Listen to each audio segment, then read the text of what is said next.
What do you think's holding you back from really losing the weight? I think it's just accountability again. Myself, it's just like, which I noticed when I have lost weight and friends, and because I feel like anything you need mentorship. So in my fitness, I've had a lot of mentorship, like even talking to Legend, seeing you in the gym and other friends that I have are trainers in LA. It's like eating is a big part of it, and I know with me, it's like I got to get on part of it. Yeah, it's all part of it. Like I could work out, but if I don't eat right, exactly. And I'm a very like festive person too. I love people. I love eating with people. I love going to dinner. I love it's like a big part of my personality. But the thing I give myself respect is that I hold myself accountable about it. Like I'm knowledgeable about it. Like I looked at myself in the mirror tons of times. Like, bro, if you don't try, you're gonna die. Mm-hmm. Like I say that to myself for real. Like you're a big boy. I've had a lot of friends who lost their life to like heart attacks and like blood pressure issues and stuff. So I always give myself accountability for it, and I'm hard on myself about it. That's why I don't like try to go too long without doing anything, because I'm like, yo, you gotta wake up. Like even though it's difficult and stuff, like I am very conscious of it, which I think kind of helps me a little bit, which I need to do better. But at least I'm not like delusional about it at all. Like right. I'm not like, oh, like I'll be all right. Like nah, you won't be all right. Like you better get your ass up and go run, or like get the legacy, or go link with Legend and go do some. Yeah, but listen. Like this ain't a therapy session, but no. But listen to you say, I got to go for a run. I got to go to legacy. Yeah.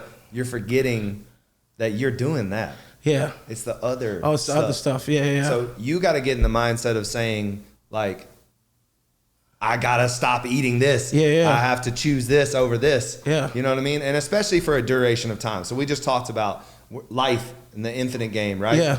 And you're a very disciplined person in your entire life. Yeah. Entire life. And I would say, and the way you describe, festive and enjoying eating, that's where it's coming from. Yeah. It's this like, it's okay because I'm celebrating life and I'm doing life with other people and I'm breaking bread with other people. And I totally get it, because we all enjoy that. Yeah. Who doesn't enjoy like a nice dinner with friends and family 100%. and business partners and stuff like that? Yeah. But I would say for you, if you would take the approach that you just said about like, I'm gotta go see Legend, I gotta go to Legacy, I gotta go for a run or whatever, and you apply that to your diet, and go 6 months, not a year, 6 months, but like hardcore with it, no bullshit, you would get exactly where you want to be, and then you can explore. Then your life will change, because then you can start to go back like to the more regular way. Like not so hardcore. 100%. And if you really break down, I mean, you even said it yourself, like you've been in this game for 18 years, right? Yeah. And it probably feels like it feels like a blink of time. Right? Yeah. So 6 months, like right now, it's July. We're halfway into the year. Oh yeah, it's crazy. Third quarter, it's crazy. It feels like flying. Yeah. And the older you get, by the way, the faster it goes. Oh the older you get, and you start having kids, it's crazy. Yeah. So next journey.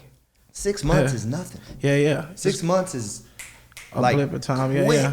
You have a blog that I watched a couple times. There was one time you said you did this on Instagram. You were like delayed gratification. Delayed gratification. And I always go back to that video. It's for like, because it was like you were like delayed gratification. You can eat this donut right now, or you can have it 6 months from now and really earn it. And I go back to that video a lot when I'm like in that position of like, all right, now you can't do this now, because it does feel better when you wait. It's the compounding effect too. Yeah. So the only way change happens is a consistent of delayed gratification. Yeah. So you have to start making that choice every single day. Yeah. And then what's that doing is it's building these building blocks. And actually for you, it's like reverse, kind of like, because it's going to be losing blocks. Yeah, losing blocks. Losing weight. Whatever. Absolutely. And then this is what's going to happen. Yeah. You're going to make that choice. Yeah. This is exactly what happens, because I've been doing this for 20 something years. Yeah. You're going to make that choice for 3 weeks. And you're going to be like, I've been doing this for 3 weeks, and you're going to get on the scale, and you're probably going to be like 2 pounds over or the same. And then you're going to be like, what's going on? Fuck it. I'm just going to go back to doing what and you're going to get frustrated, and you're just going to like go back. Yeah. Because it doesn't happen that fast. Yeah. 21 days is not enough. It's actually, once you start to get into that day 40, day 45, like once you get into like real consistency, is when you start to see visible change. then that visible change is the delayed gratification. Oh yeah, okay. Which then you start to like, oh, it's working. Yeah. And that gets you excited get to hype. keep going. Oh yeah, when you lose a couple keep pounds, going, you know what I mean? Absolutely. But I tell people all the time, it's that before 30-day moment, Yeah. and even 30 days is not enough. Like, you know, when you're trying to lose a lot of weight, it's really hard. Really hard. You gotta stay disciplined. And you gotta stay disciplined. When did you? I got a question for you. When did you like decide like fitness was something that? Because I know you play football and stuff like that, but more on like a. Were you always health conscious of your fitness, or was it like you were just always kind of in shape and became like more of it? So. You know, I grew up in the family where my dad played football, and then my dad was a natural bodybuilder. Yeah, same. My dad did music. I did music. Yeah. So my dad was like, back in the day, they did like boiled chicken and rice, and that was it. You know, they didn't even know any kind of like, now we know what we can eat or whatever. It's a lot more science behind it now. Absolutely. But and then so from the time we were little, he was, you know, making us drink like aloe vera juice. And, you know, putting us in front of his car and going for runs. So we were always in sports and fitness. And I mean, I think I lifted, I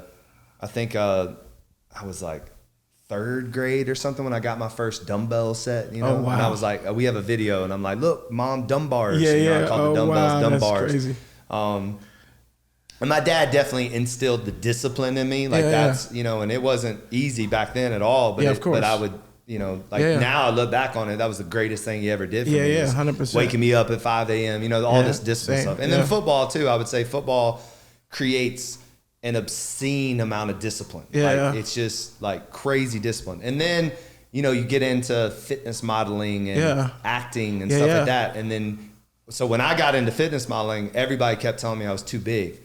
So crazy, right? Like I'd be like, big, shredded, like you mean like too shredded? Big, that's like crazy. too muscular. So I would like starve myself and try to get smaller, and I just never really could get smaller, you know, because I'm just a big guy. framed guy. Of course. But I've never really obviously had any challenges with like weight.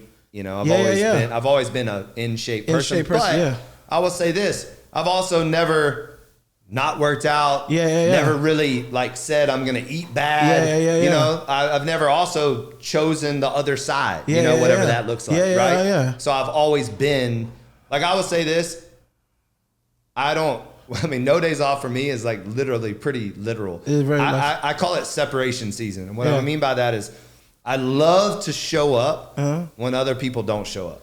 So Friday, Saturday, and Sundays for me are like non-negotiables. So like I like to train on Friday, Saturday, Sundays. Like, do you make the deal with yourself? Like, you put the pressure on yourself? I'm gonna show up when nobody else is gonna show up. Because everybody else takes the weekends off. Everybody else does this. So I like to do that. Holidays, you know, Ed Milet says it best. It's a holiday, not a holla month. You know what I mean? Like, so, for sure. I also love to train on holidays. I also love to train when I'm on vacation, which, you know, is sometimes, you know, but again, it's not like a psychotic thing either. It's not like I feel less about myself if I don't. Because I also too randomly will take like Wednesday. This Wednesday, what's today? Thursday. Yesterday, I went for a walk. You know, I did an hour walk, you know, and, you know, prayed and like, you know, just got in nature and watched the sunrise. And so now it's like the older I get, it doesn't have to be some crazy workout, you know, it's just more about maintenance.